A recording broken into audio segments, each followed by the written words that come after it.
she says that if Krishna finds happiness by making me unhappy, by disappointing me and making me unhappy, if Krishna finds pleasure and satisfaction and happiness and making me sad and broken-hearted and unhappy, then I accept and I consider that that unhappiness and misery that I'm experiencing is the source of my greatest happiness.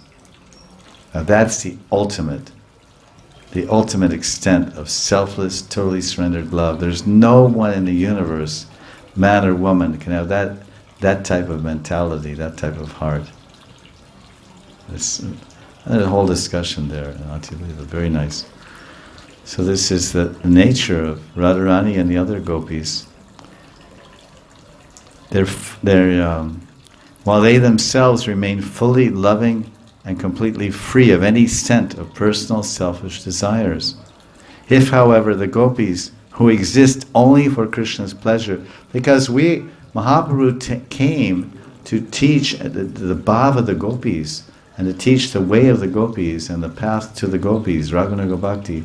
So we have to become gopi-like in our outlook and our mentality, and the more we hear about the gopis' outlook and their mentality and how they feel and how they relate to Krishna, we're all relating to Krishna. We have our murtis, we have our deities, we have our favorite temple deities, or Thakurji we say, Murti Thakurji, Krishna murtis or deities as people say.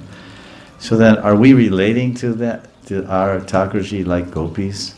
And we have this feeling that there's like usually, oh, this is really nice food, here at Krishna, take this, oh, I mean, this is nice. So this from calm to vogue. So, but they're free from any scent of personal selfish desires.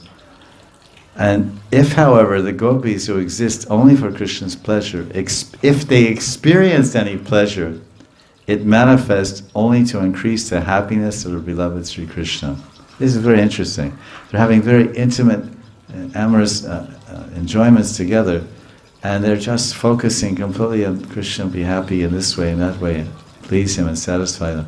And somehow Krishna's ecstasy is shared. He shares his ecstasy with them, and they become very happy.